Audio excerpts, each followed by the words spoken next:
Welcome back to Pokemon episode summaries. Today, I'll be doing episode 18, the first banned episode of the series, Beauty and the Beach, aka the episode that features James with breasts. Having arrived in Porta Vista at the end of the last episode, Ash and Brock waste no time getting in the water at the beach. Misty joins them very soon in her bathing suit, which amazes Ash and Brock, with Ash commenting how unusual it was to see Misty actually seem like a girl due to how tough and tomboyish she was.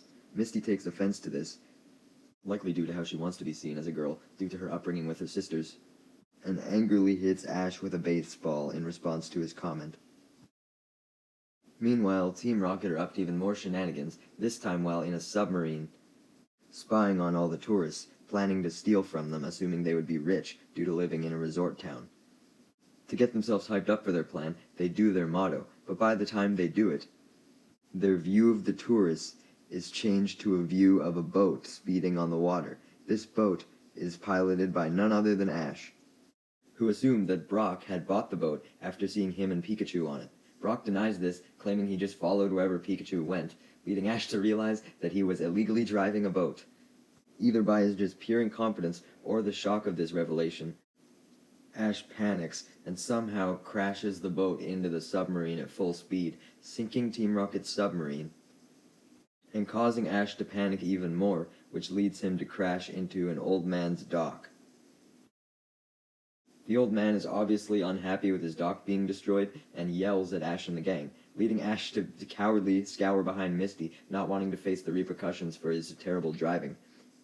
He then tells the old man, who reveals his name as Mo, that they'll gladly work for him in order to pay off the dock, which is an offer Mo happily accepts. Likely triggering PTSD from the incident on the St. Anne, Team Rocket wash up on the beach, along with the remains of their submarine, and are immediately greeted by a woman named Brutella, who angrily tells Team Rocket that they're on her property that is reserved for her customers only. Disregarding Brutella's anger, James instead asks if they can work for her to pay off repairs for their submarine, which Brutella accepts. This means both Ash and the gang and Team Rocket are both working for people in order to pay off damages, and coincidentally, they're both working at restaurants, as both Brutella and Mo own restaurant businesses. Brock and Ash become aware of this when they see customers heading towards Brutella's restaurant, denying their invites. When Team Rocket becomes aware that they're taking away customers from Ash and Brock, they decide to taunt them, happy that they're finally getting an edge over them on something. Ash, embarrassed by being shown up, comes up with an idea to send out all of his Pokemon to assist him in handing out flyers and helping out around the restaurant to drum up more traffic. Squirtle and Pikachu are put in charge of handing out the flyers for Mo's restaurant. Pidgeotto and Charmander are keeping the grill going, with Pidgeotto flipping some corn, Charmander using his flamethrower, and Bulbasaur is helping out Misty Waitress. Honestly, that's actually a great job for him. I didn't think of that. He can just use his vines. All of this extra help manages to get Mo's restaurant the customers that it so desperately needs, much to Team Rocket's annoyance. So, they decide to cause some trouble, blowing a huge fan to send flyers everywhere, spraying oil on Mo's grill, and spreading banana peels all over the floor to trip up Bulbasaur and Misty. Fucking Donkey Kong-ass bitch. This causes the tables to turn once again, making all the customers angry as they leave Mo's restaurant high and dry. This already puts Mo in a bad mood, but his mood gets even worse as Brutella and Team Rocket show up, with Brutella demanding that Mo give her the money that she owes him, threatening that she would take his boat as her form of payment if he didn't pay her back in time. You know, I think we need a spin-off on the Brutella and Mo lore, because I don't believe it's fully explained why Mo owns Brutella money. I mean, Mo must have been in pretty bad shape if he was gonna take money from his rival. Ash is pissed off by Brutella, obviously, being the person that he is, but gets even more pissed off when Mo becomes depressed, stating how he was positive that he wouldn't be able to pay back his debt in time, and would thereby have to cancel his dream of touring around the world on his boat, as he would have to give it up. The reason why Ash is angry at Mo's depression is that he believes that no one should ever give up on their dream, citing how he would never give up his never-ending dream of becoming a Pokemon master as evidence, pointing to all his Pokemon as they agree. Suddenly, both Professor Oak and Ash's mother show up, being on a vacation due to the upcoming contest, and suggest that Ash and the gang enter it so that they can hand out flyers due to the amount of people that'll be there that they can attract to Mo's restaurant. They also suggest that Misty enter, so that she can earn some prize money, but to pay back Mo.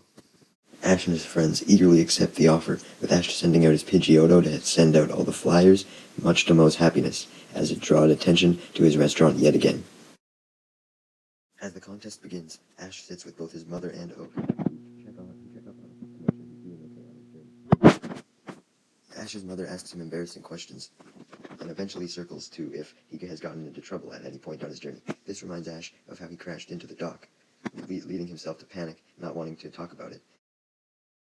Ash's mom notices Ash's displeasure and questions him on what's wrong, assuming the look meant that he got into trouble, with Mo jumping in to save Ash's skin, stating that Ash was never in any trouble and told her not to worry, clarifying that someone like Ash would always do the opposite of getting into trouble, citing how Ash helped Mo get out of trouble by entering this contest so that he could potentially go on his boat cruise, and also inspiring him to never give up with his Pokemon Master speech.